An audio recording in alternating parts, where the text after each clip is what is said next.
तक पहुंचता है, जब तक उससे पहले वो बुकिंग हो जाती है। ये तो अच्छा कदम है सरकार का। पास नहीं मिल पाता है, वो अफसोस बहुत करता है। पहले लाइनें लगाते थे, भीड़ होती थी, अब वो घर पे बैठ के अपने मोबाइल से भी कर सकते हैं। डिजिटल होगा भारत, ये बात आप सभी ने जरूर सुनी होगी, लेकिन कब डिजिटल होगा भारत, ये हर किसी के मन में सवाल रहता है। लेकिन अब आपके इस सवाल का जवाब आपको बहुत जल्द मिलने वाला है, क्योंकि डिजिटल भारत की शुरुआत जो हो चुकी है, और वो कैसे, ये हम आपको बताएंगे आगे की रिपोर्ट में। तो दोस्तों, इस वीडियो को एंड तक देखें, क्योंकि आपके लिए ये वीडियो बहुत ही फायदेमंद होने वाली है। तो इस वीडियो को आखिरी तक जरूर देखिएगा। वीडियो की शुरुआत में हमने आपसे कहा कि भारत डिजिटल होने वाला है, और वो कैसे, तो चलिए आपको बताते हैं। दरअसल आप में से बहुत लोग होंगे जो हर साल 26 जनवरी आयोजन को देखने के लिए जरूर जाते होंगे, लेकिन वहां तक पहुंचने से पहले आपको कई तरह की परेशानियों का सामना भी करना पड़ता होगा, जैसे कि टिकट के लिए मारामारी। लेकिन अगर हम आपसे कहें कि इस बार आपको इस परेशानी का सामना करना नहीं पड़ेगा, तो क्या आप हमारी इस बात पर यकीन करेंगे? शायद नहीं करेंगे, लेकिन आपको यकीन करना पड़ेगा, और वो कैसे, ये भी जान लीजिए। डिजिटल जमाने को देखते हुए केंद्र की मोदी सरकार लोगों को ज्यादा से ज्यादा डिजिटल बनाने के लिए ज्यादातर कार्य ऑनलाइन किए जा रहे हैं। ऐसे में हाल ही में सरकार द्वारा गणतंत्र दिवस और स्वतंत्रता दिवस समारोह में शामिल होने के लिए दी जाने वाली टिकटों का वितरण भी ऑनलाइन तरीके से हो, इसीलिए सरकार ने एक पोर्टल लॉन्च किया है। जी हाँ, जिसका नाम है आमंत्रण पोर्टल 2023। बता दें कि इस पोर्टल की मदद से आने वाले 26 जनवरी 2023 और 15 अगस्त 2023 के लिए ऑनलाइन टिकट बुक करवा सकते हैं।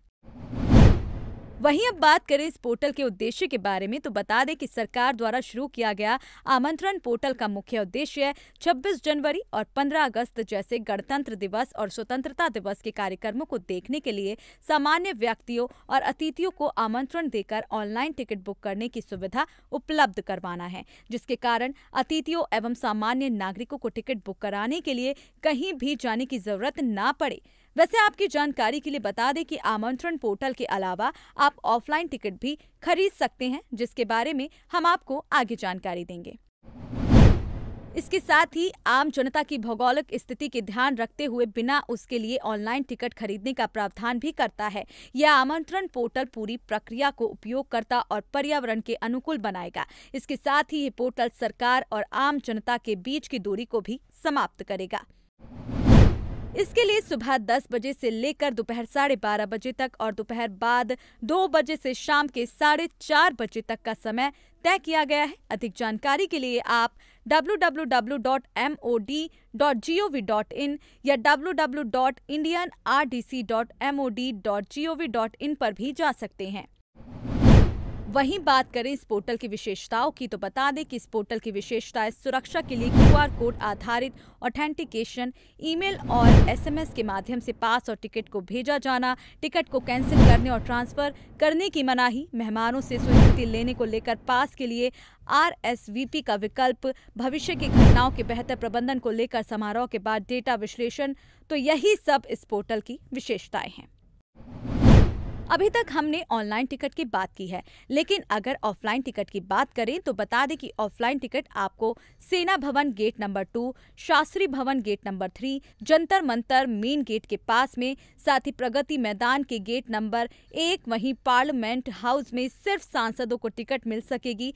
यहाँ टिकट मिलना 18 जनवरी 2023 से शुरू होगा। जहां अब आप ये जान चुके हैं कि अब से आप ऑनलाइन टिकट का आवेदन कर सकते हैं, लेकिन लोग इससे कितना खुश हैं या ऑनलाइन आवेदन कितना सही है, लोगों को क्या क्या इससे सहायता मिलने वाली है, इन सब सवालों के लिए देखिए दिल्ली की जनता की राय।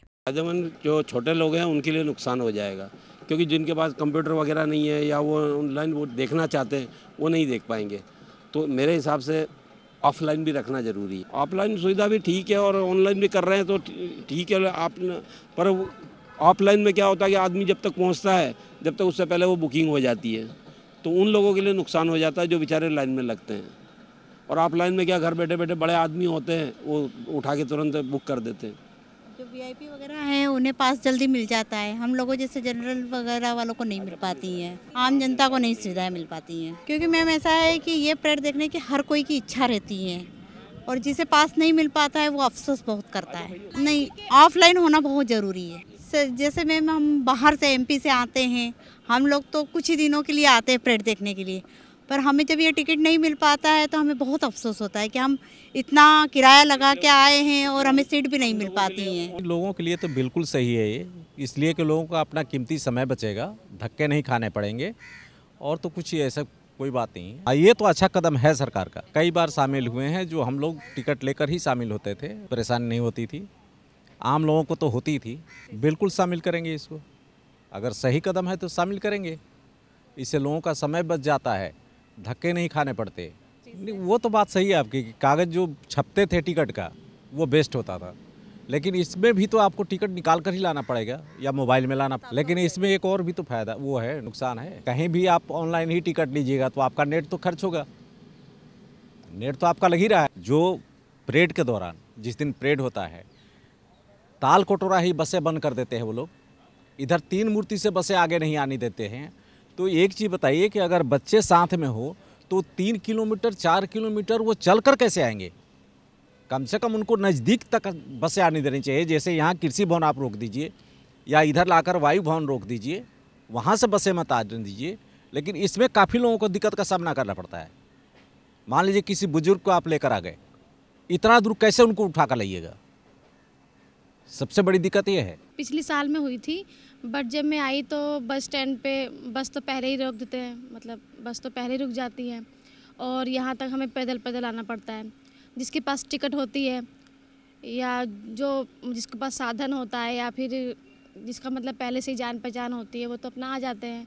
अब जिसकी नहीं होती है या किसी को रास्ता नहीं मालूम होता या बस तो बहुत पहले ही उतार देते हैं, तो हमें पैदल पैदल करके आना पड़ता है। मान लो कोई फैमिली मेम्बर है घर का, मम्मी है या पापा हैं या दादा हैं दादी हैं, तो उनको चल के ही जाना पड़ता है। मैम मुझे तो जैसे कोई थे, उन्होंने टिकट दी थी, जान पहचान के थे, तो मेरी पूरी फैमिली आई थी, तो बहुत मुश्किल से मतलब आना पड़ा उनको, चल चल के आना पड़ा और फिर भीड़ इतनी थी कि खड़े ही रहना पड़ा उनको भीड़ में।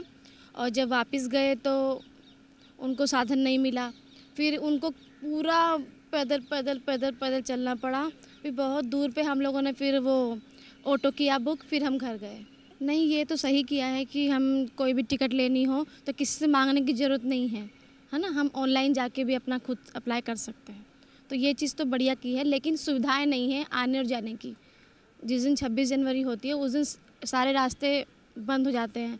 अब इंसान आए भी किसी भी तरह से तो मतलब फिर वो अंदर तक कैसे एंट्री करे, अंदर तक एंट्री करना भी बहुत मुश्किल हो जाता है, और अगर होती भी है तो फिर वहाँ से वापस जाना बहुत मुश्किल हो जाता है क्योंकि सारे रास्ते बंद हो जाते हैं। पोर्टल में तो अच्छा है कि आप ऑनलाइन अप्लाई कर सकते हो, बट यह है कि फैमिली को कैसे लेके आओगे और कैसे लेके जाओगे, दिक्कत ही है। अकेला आदमी तो चला जाएगा पर फैमिली वाला कैसे जाएगा? अगर ये हो जाए तो अच्छी बात है, क्योंकि लोग कैसे आएंगे कैसे जाएंगे, मेन तो यही चीज़ होती है। टिकट तो चलो हमें मिल रही है, टाइम बच रहा है, ये चीज़ है।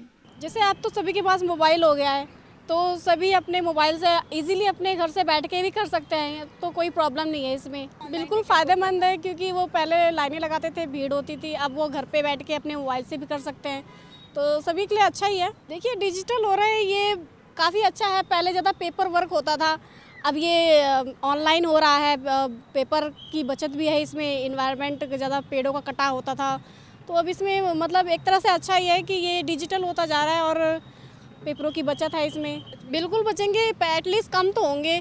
अब डिजिटल होगा तो ऑनलाइन होगा, ये सारी चीज़ें इलेक्ट्रिक हो जाएंगी, तो पेपर की भी बचत है इसमें। नहीं, मुझे तो नहीं लगता, क्योंकि ज़्यादातर हर आदमी के पास, इंसान के पास मोबाइल है और ये मोबाइल से कर सकते हैं, तो मुझे नहीं लगता कि ये सिर्फ अमीर के लिए है। जो नॉर्मल मीडियम क्लास के लोग हैं उनके लिए भी अच्छा ही है, ठीक है। सरकार की पहल तो काफ़ी अच्छी है, वैसे काफ़ी पहले से ज़्यादा सुधार है और ये ठीक ही है, बहुत अच्छा है एक तरह से। तो क्या कहना है आपका इस वीडियो को लेकर, हमें कमेंट बॉक्स में अपनी राय जरूर दें। साथ ही अगर आप भी गणतंत्र दिवस और स्वतंत्रता दिवस पर होने वाली परेड का हिस्सा बनना चाहते हैं तो आप आमंत्रण पोर्टल का इस्तेमाल कर ऑनलाइन टिकट बुक जरूर करें।